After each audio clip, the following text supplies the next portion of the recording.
Good morning and सुप्रभात बच्चों।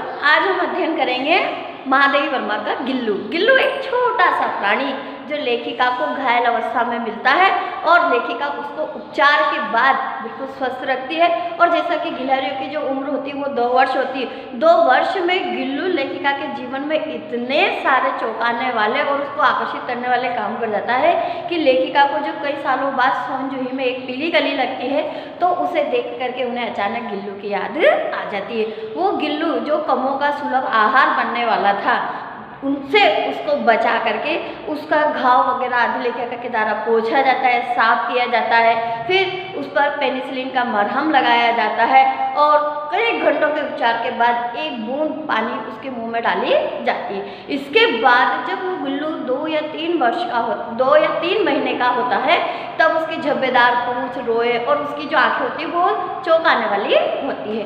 पता नहीं गिल्लू जो था, लेखिका के यहाँ पे अन्य और भी प्राणी थे लेकिन गिल्लू उन सब में थोड़ा अलग था। उसको लेखिका की थाली में बैठकर खाने का भी शौक था।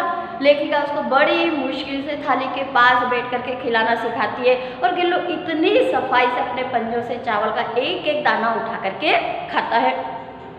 गिल्लू छोटा प्राणी था और चूंकि लेखिका के यहाँ और भी कई अन्य जानवर और पशु पक्षी रहा करते थे तो बड़े जानवरों से उसको बचाना भी जरूरी था, इसलिए उसको अंदर रखा जाता था। लेकिन जब एक दिन वो देखता है कि खिड़की के बाहर से, जाली के बाहर से उसकी सजाती है गिलहरियाँ जो बाहर चिक चिक करती रहती है, खेलती रहती है, मस्ती करती रहती है, तो लेखिका को लगता है कि इसको भी थोड़ा आज़ाद भी कर देना चाहिए। इसके लिए वहाँ की जाली खोल करके गिल्लू के आने जाने का बाहर का रास्ता जो होता है वो बनाया जाता है। गिल्लू दिन भर बाहर गिलहरियों का जो नेता बन करके खेलता है और जैसे ही लेखिका आती है वो वापस अंदर आ जाता है।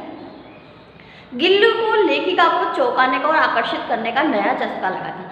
आकर्षित करने के लिए वो लेखिका के जो पर्दे होते हैं उसके पेड़ से लेकर सर तक बार बार ऊपर नीचे चढ़ता और तब तक करता रहता जब तक कि लेखिका उसको पकड़ करके एक लिफाफे में नहीं रख देती थी और उस लिफाफे में से सिर्फ उसका मुंह और आगे के पंजे बाहर रखती थी।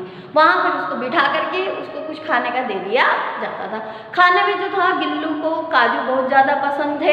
अगर उसको काजू नहीं दिया जाता था तो गिल्लू कोई और खाना नहीं खाता था और अगर उसके झूले में कोई और खाना रखा जाता था तो गिल्लू उसको उठा करके नीचे फेंक देता था। एक बार जब लेखिका की मोटर कार दुर्घटना में घायल होती है तब गिल्लू अपने पंजों से लेखिका के सर को इतने धीरे धीरे सहलाता कि लेखिका को लगता जैसे अगर वो हटता तो जैसे कोई परिचारिका उसके यहाँ से हट गई हो। फिर गिल्लू जो है गिलहरी था और गिलहरियों की जो उम्र होती है वो 2 वर्ष होती है। एक दिन ऐसा भी आता है कि उसका अंत समय आता है। उस दिन वो अपने अंत की यातना में भी अपने झूले से उतर करके लेखिका के पास आता है। लेखिका की उसी उंगली को पकड़ता है अपने पंजों से जो उसने अपने जन्म के समय में जो अपने घायल अवस्था में लेखिका की उंगली को पकड़ा था। लेखिका को लगता है कि उसका शरीर बहुत ज़्यादा ठंडा है। वो हीटर चलाकर उसे गर्मी देने का प्रयास करती है लेकिन जैसे ही सुबह की भोर होती है गिल्लू किसी और जीवन में जन्म लेने के लिए इस दुनिया को छोड़ करके चला जाता है।